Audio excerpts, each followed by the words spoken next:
IDTV మన ఉనికి మన వాణి. నమస్తే. సెల్ ఫోన్ మనందరికీ తెలిసిందే. ఒకప్పుడు ఫోన్ చేసుకోవాలంటే మాత్రం పీపీ అంటే పక్కింటి ఫోన్. ఆ స్థాయి నుంచి ప్రతి ఒక్కరికి కూడా సెల్ ఫోన్ అనే స్థాయి వరకు కూడా ప్రపంచం మారిపోయింది. ఒకప్పుడు కాల్ చేయాలి అని అంటే ల్యాండ్లైన్సో ఎస్టీడీసో లేదంటే కనుక ఎవరైనా ఇంట్లో ఫోన్ ఉంటేనో వాళ్ళ నెంబర్స్ ఇచ్చి ఎమర్జెన్సీ అర్జెంట్ ఎవరైనా చనిపోయినా లేకపోతే శుభకార్యాలు పెళ్ళిళ్ళో లేదంటే ఒక ముఖ్యమైన వార్త చెప్పాలి అంటేనే ఫోన్స్ చేసుకునేవారు, మాట్లాడుకునేవారు. ఆ తర్వాత కాలక్రమేణా ఫోన్స్ వాడకం పెరిగిన దగ్గర నుంచి కూడా ప్రతి ఇంట్లో కూడా ఎస్టీడీ ఫోన్స్ వచ్చాయి. అవి కూడా వెళ్ళిపోయిన తర్వాత సెల్ ఫోన్స్ కొనుక్కోవడం స్టార్ట్ అయ్యారు. ఇంటికి ఒక సెల్ ఫోను మొదలయ్యి ఇప్పుడు ఇంట్లో 4-5 సెల్ ఫోన్స్. ఉండేది 2-3 మనుషులైనా ఫోన్స్ మాత్రం 4-5 ఉంటాయి. అది కాస్త పెరిగి ఇప్పుడు ఒకటి కన్నా 2 ఫోన్స్ ఎక్కువగా వాడకంలోకి వచ్చేసాయి. ఇక ఈ జనరేషన్ విషయానికి వస్తే పిల్లలు ముఖ్యంగా సెల్ ఫోన్ లేకుండా కూడా అసలు ఏ పని చేయలేని పరిస్థితి. ఉదయం లేచిన దగ్గర నుంచి పడుకునే వరకు కూడా సెల్ ఫోన్కి ఎడిక్ట్ అవుతున్నారు ఈ జనరేషన్. ముఖ్యంగా యూత్, అతి ముఖ్యంగా పిల్లలు. పిల్లల్లో మానసిక ఎదుగుదల పెరగకుండా కూడా సెల్ ఫోన్స్ చాలా ప్రభావితం చేస్తున్నాయంట. పిల్లలకు ఫోన్లు ఇస్తున్నారా? చాలా జాగ్రత్త. పిల్లలు ఫోన్ల వాడకం నుంచి దూరం చేయకపోతే కనుక వాళ్ళ ఆరోగ్యాన్ని, వాళ్ళ ఎదుగుదలని, వాళ్ళ మానసిక శక్తిని తల్లిదండ్రులే స్వయంగా కిల్ చేసిన వాళ్ళు అవుతారు అంటున్నారు.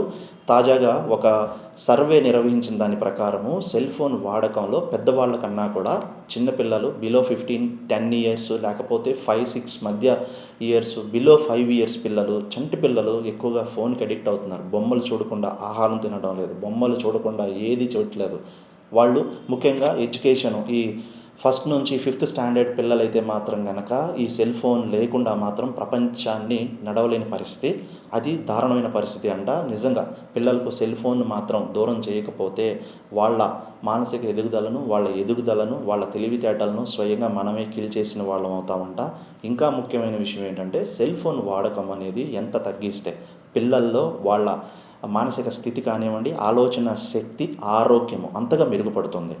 సెల్ ఫోను పడుకునేటప్పుడు మన పక్కనే కొంతమంది ఛార్జింగ్స్ పెట్టేసి దిండు దగ్గరకో తల దగ్గర పెట్టుకొని నిద్రిస్తూ ఉంటాము. అది ఇంకా ప్రమాదకరం. చాలా ముఖ్యంగా కూడా చాలామంది పిల్లలు సెల్ ఫోన్ చూస్తూనే నిద్రపోతూ ఉంటారు. అలా దయచేసి రాత్రిపూట ముఖ్యంగా సెల్ ఫోన్స్ని చూడటం అనేది అలవాటు చేయకండి. సెల్ ఫోన్ చూడటం వల్ల వాళ్ళ కంటికి సంబంధించిన సమస్యలు మనందరికీ తెలిసిందే. కంటి రెటీనాకు సంబంధించినవి, వాళ్ళ మసకగా అతి చిన్న వయసులోనే ఎక్కువ మంది కూడా కళ్ళజోళ్ళు అంటే స్పెట్స్ వాడుతున్న పరిస్థితి. 2 ఏళ్ళు 3 ఏళ్ళ పిల్లలకు కూడా స్పెట్స్ వస్తున్నాయి అనేది ఒక సర్వేలో తేలినటువంటి ఒక కఠినమైన నిజాలు. పిల్లల్లో సెల్ ఫోన్స్ ఎంత ప్రభావితం చేస్తున్నాయి. జనరేషన్ మారే కొద్దీ జనరేషన్ తగ్గట్టుగా, ఎదుగుదలకు తగ్గట్టుగా ప్రయాణం చేయడం అనేది ముఖ్యమే. కానీ ఈ సెల్ ఫోన్స్ అనేది పిల్లల్లో అతి భయంకరంగా మారాయి. చాలా అంటే చాలా. ఎంతగా అంటే మన పిల్లల్లో ఆలోచించే శక్తి పూర్తిగా నశిస్తుందంట.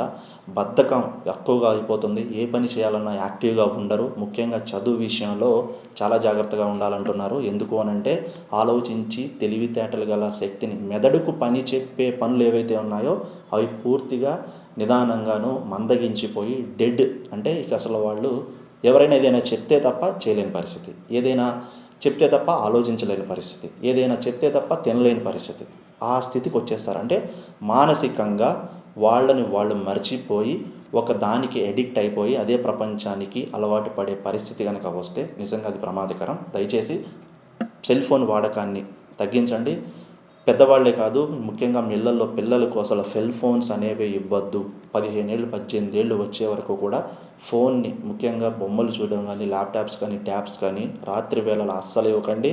ఛార్జింగ్స్ అనేవి దిండు పక్కన పెట్టుకొని పడుకోవద్దు. ముఖ్యంగా అసలు సెల్ ఫోన్స్ని పడుకునే ముందు దూరంగానో ఒక కబోర్డ్స్లోనో లేకపోతే మీకు కొంచెం దూరంగానో పెట్టి పడుకుని తప్ప మీ తల కిందలో లేకపోతే మీ చుట్టుపక్కల ఉండే ప్లేసెస్లోనూ సెల్ ఫోన్స్ని పెట్టుకొని పడుకోవద్దు, నిద్రించొద్దు అంటున్నారు. దానివల్ల రిలీజ్ అయ్యే రేడియేషన్స్ మీ మెదడుపై చాలా ప్రభావం చూపిస్తుంది.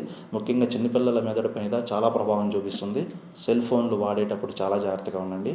దయచేసి పిల్లలకు మాత్రం ఫోన్స్ నుంచి దూరంగా ఉంచే ప్రయత్నం చేయండి. వాళ్ళ ఎదుగుదలకు, వాళ్ళ మానసిక శక్తిని, తెలివితేటలు మెరుగుపడేలాగా తల్లిదండ్రులే ఆ బాధ్యత తీసుకోవాలి.